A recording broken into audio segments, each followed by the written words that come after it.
Good morning students. तर आज आपण करणार आहोत मराठी सब्जेक्ट. मराठीमध्ये सेकंड सेमिस्टर आपला स्टार्ट झालेला आहे. आता सेकंड सेमिस्टरचा फर्स्ट लेसन आहे शब्दांचे घर. तर ओपन करा सगळ्यांनी आपल्या टेक्स्टबुक मराठीची आणि त्याचा पेज नंबर 28 पोयम शब्दांचे घर.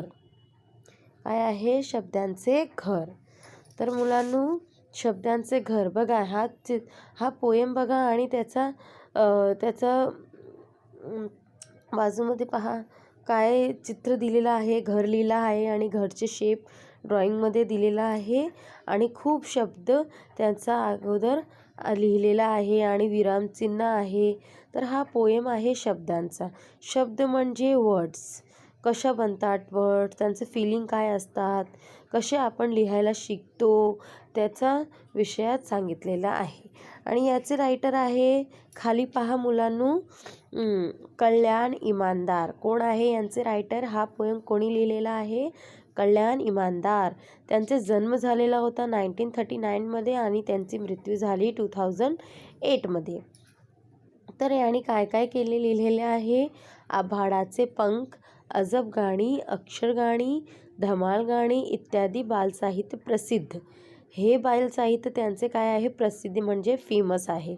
भाषेद्वारे आपण आपले विचार, सुखदुःख व्यक्त करतो. राईट ना मुलांनो? ज्यांची मातृभाषा जो पण असो त्या भाषेमध्येच आपण आपले सुख असो की दुःख असो ते आपण काय व्यक्त करतो. तर त्या व्यक्त करायला काय पाहिजे? भाषा व्यक्त करायला शब्द यायला पाहिजे आपल्याला. प्रस्तुत कवितेतून कवीने आपल्या भोवतीचे शब्दांचे वावरणे कसे सुंदर आहे हे सांगितले आहे. म्हणजे आपण आपुलकीने जे शब्द वापरतात ते कसे वापरले जातात, ते कसे सुंदर असतात हे सांगितले आहे या पोयमचा द्वारा. तर मुलांना पाहूया पोयम एक्सप्लेन करणार आहे मी. तर हर सेंटेन्सला ध्यानात तर सगळ्यांनी पाहूया मुलांनो. सुंदर सुंदर शब्दांचे सुंदर सुंदर घर, त्यातून काही हळवे हळवे राहत होते स्वर. काय म्हटलं आहे? सुंदर सुंदर म्हणजे ब्यूटीफुल शब्दांचे घर आहे. मतलब बच्चों, सुंदर सुंदर शब्दों का सुंदर सुंदर घर बना हुआ है. देखो कैसे घर बना है. जो लेटर्स होते, जो वर्ण होते हैं क ख ग घ, इससे हम सीखते हैं, फिर उनको जोड़ के मात्राओं के साथ हम शब्द बनाते हैं. ऐसे सीखते हैं ना धीरे धीरे. तो ऐसे ही सुंदर सुंदर वर्ड्स हैं, उनके सुंदर सुंदर घर बने हैं. त्यातून काही हळवे हळवे राहत होते स्वर. उसमें क्या दिखाई देता है हमें जब हम उस शब्द को पढ़ते हैं? तो उसमें क्या हड़वे हड़वे यानी कोमल स्मूथ क्या है? स्वर सुनाई देते हैं. जैसे कोई भी शब्द हम बोलेंगे तो अगर उसको राग में पढ़ेंगे बच्चों तो क्या होता है? एक स्वर सा सुनाई देता है. नेक्स्ट स्टेंजा है. घरात होता काना मात्रा वेलांटीचा मेळ, एकोप्यानी खेळायचे सगळे अक्षर खेळ, विरामचिन्हाचीही होती शोभत वरचे वर, सुंदर सुंदर शब्दांचे सुंदर सुंदर घर. आता पहा काय दिलेला आहे? घरात होता मतलब घर के अंदर क्या क्या है? काना मात्रा वेलांटीचा मेळ, यानी काना मात्रा वेलांटी मिलकर रहते. मेल यानी मिलकर रहते हैं. कहाँ पर? घर के अंदर. तो काना मात्रा वेलांटी बच्चों किसे बोला गया है? जो हम शब्द बनाने के लिए जो मात्राएं यूज़ करते हैं ना, वो मात्राएं की यहाँ की जो 12 खड़ियों में जो मात्राएं यूज़ होती है वो उसे ही काना मात्रा वेलांटी बोला गया है. एकोप्याने खेळायचे सगळे अक्षर खेळ. घर के अंदर काना मात्रा वेलांटी मिलकर रहते हैं और ये सब एक साथ मिलकर क्या करते हैं? खेल खेलते हैं. कौन सा? अक्षर खेल. कौन सा बच्चों? अक्षर खेल. कैसे? अक्षर मिला करके क्या बनता है? शब्द. और ये सब मिलकर क्या करते हैं? एक दूसरे के साथ खेलते हैं, डांस करते हैं. यानी हम शब्दों से ही तो बच्चों अपनी फीलिंग्स को बोल पाते हैं. शब्द कैसे भाषा भाषा का यूज़ करते हैं। लेकिन भाषा कब बनता है? अक्षर से, अक्षर से शब्द बनते हैं, फिर शब्द से हम अपनी भाषा, अपने फीलिंग्स को, सुख हो या चाहे दुख हो, उसे हम एक्सप्रेस करते हैं। फिर उसमें देखो क्या यूज़ है, विराम चिन्हाची ही होती सोबत वरचे वर। इसके साथ साथ हम विराम चिन्हों का भी यूज़ करते हैं। जो सेंटेंस ख़त्म होता है तो पूर्ण विराम लगाते हैं, फुल स्टॉप लगाते हैं, शब्दों में इन्वर्टेड कॉमा लगाते हैं, है ना, पूर्ण विराम, अल्प विराम, है ना बच्चों। तो इस तरीके से विराम चिन्हों का भी मिलकर वो लोग सुंदर सुंदर शब्दांश से सुंदर सुंदर घर। तो इस तरीके से घर में काना मात्रा वेलांटी मिलकर रहते हैं और ये सब मिलकर एक अक्षर खेल खेलते हैं। इसके साथ साथ विराम चिन्ह भी साथ में होता है। इस प्रकार से सुंदर सुंदर शब्दांश से सुंदर सुंदर घर बनतात। शब्दांचा एखाद्याची घुसफुस सुद्धा हवीस हवीस छान। घुसफुस का मतलब होता है बच्चों जड़फड़ने, मतलब एक जलन टाइप। घुसफुस एक मतलब जलन टाइप होना। तो एखाद्याची घुसफुस सुद्धा हवीस हवीस छान। एक दूसरे में शब्द घुसफुस जलन करते हैं, पर वो मिल करके जब वो मिल जाते हैं तो क्या हो जाते हैं? छान हो जाते हैं, अच्छे दिखने लगते हैं। छान मतलब अच्छे बन जाते हैं। प्रत्येकाला अर्थ वेगळा सुख दुखाचे भान।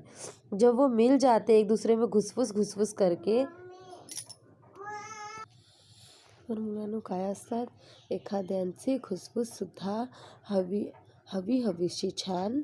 जो शब्दों की एक दूसरे की घुसफुस होती है वो बहुत ही छान लगती है और इसके द्वारा एक अर्थ बनता है और जिससे हम एक दूसरे से शब्दों के द्वारा ही सुख दुख का भान यानी महसूस करते हैं। जब हम शब्द यूज़ करते हैं तो वो सुख के हैं कि दुख के हैं ये हम महसूस करते हैं, हमें पता चलता है। मधले अंतर कुडवायला रेघांचे छप्पर। सुंदर सुंदर शब्दांचे सुंदर सुंदर घर।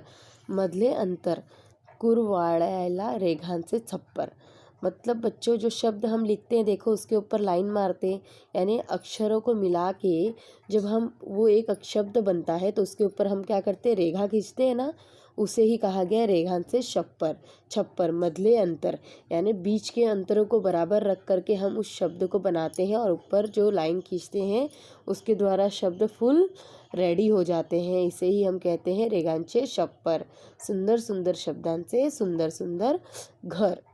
कानोकानी कुजबुजताना अंकुर मन मोकोवडा वाट मोकळी होऊन लागले कवितेचाही लढा। अवतीभवती झिरपत राही गाणे काळीजभड सुंदर सुंदर घरांचे शब्दांचे सुंदर सुंदर घर। कानोकानी कुजबुजताना अंकुर मन मोवड़ा, मतलब बच्चों ये जो शब्दों की जो फीलिंग्स होती है, मीनिंग्स होती है, ये क्या है? कानों कानी हमें सुनाई देने लगती है। जब हम अक्षरों से शब्द बनाते हैं तो हमें ये मन में हमारे समाने लगती है, हमें वो शब्दों से वो शब्द हमें कानों में गूंजते हैं। फिर वाट मोकड़ी होऊन लागली कवितेची ही लड़ा, फिर उस तरीके से हम वो शब्दों को मिला कर हम क्या करते हैं? हम कविता भी बना सकते हैं, कहानी बना सकते हैं। तो हम कैसे लिखना सीखते हैं बच्चों? अभी ये राइटर्स वगैरह है वो कैसे लिखते हैं? जब उन्हें शब्दों का नॉलेज होता है, ज्ञान होता है, तो वो कविताओं की रचना करते हैं, पोएम बनाते हैं, स्टोरी राइटिंग करते हैं। तो इसी तरीके से जब कानों कानी यानी कान में जब शब्द गूंजेंगे तो हम उसे बना करके हम क्या है? कविता में उसे कविता के रूप में बदल सकते हैं। अवती भवती झिरप राणी गाणी काड़ी जड़भड़, फिर हम उससे क्या कर सकते हैं? हमारे अंदर वो एक नई क्रिएटिविटी आ जाती है ना, चीज़ों को डेवलप करने की, लोगों के सुख दुख समझने की, फिर नई रचनाएं अपने करने की। तो इस प्रकार से हम शब्दों से बच्चों क्या क्या सीखते हैं? उसके कोमल सुंदर स्वर बनाना, फिर काना मात्रा वेलांटी से अक्षर खेल खेलते हैं, विराम चिन्ह होते हैं उसमें। फिर बाद में शब्दों के घुसफुस से हम सुंदर शब्द बनाते हैं, सुख दुख का भान होता है उससे, शब्दों के ऊपर रेखा होती है। फिर इसी प्रकार से शब्द कान कान में गूंजते हैं, उसके द्वारा हम कविता डेवलप करते हैं।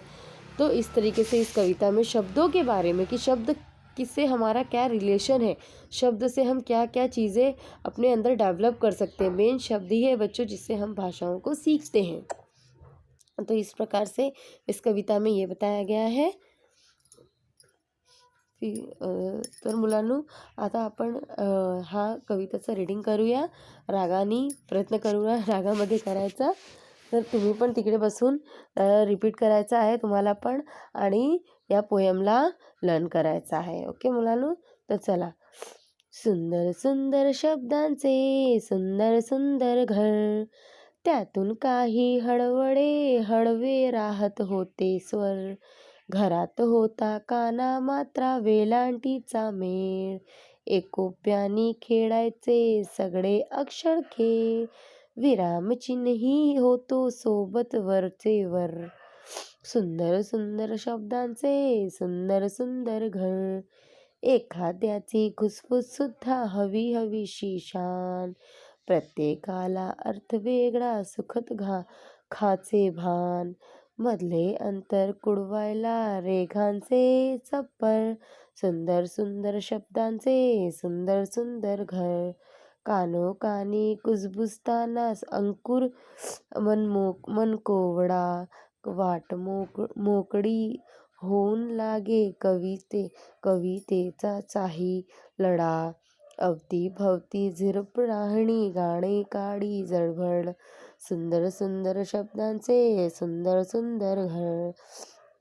तर मुलांनो, हा तुम्हाला काय करायचं आहे, लर्न करायचं आहे, रीडिंग करायचं आहे, आणि नंतर तुमचा क्लासवर्कमध्ये नवीन पेजनी स्टार्ट करायचं आहे। हेडिंग घालायचं आहे सेकंड सेमिस्टर, आणि पोयम 8 शब्दांचे घर, आणि हा पोयम तुम्हाला तुमचा क्लासवर्कमध्ये लिहायचा आहे। हा तुम्हाला आजचा तुमचा होमवर्क आहे, आणि उद्या मी तुम्हाला या पोयमचे क्वेश्चन्सच एक्सप्लेन करून देणार आहे, आणि PDF पण पाठवणार तुम्हाला। ओके स्टुडंट्स, सो तुमचा टुडे वर्क हाच आहे। सो स्टुडंट्स, बाय आणि टेक केअर।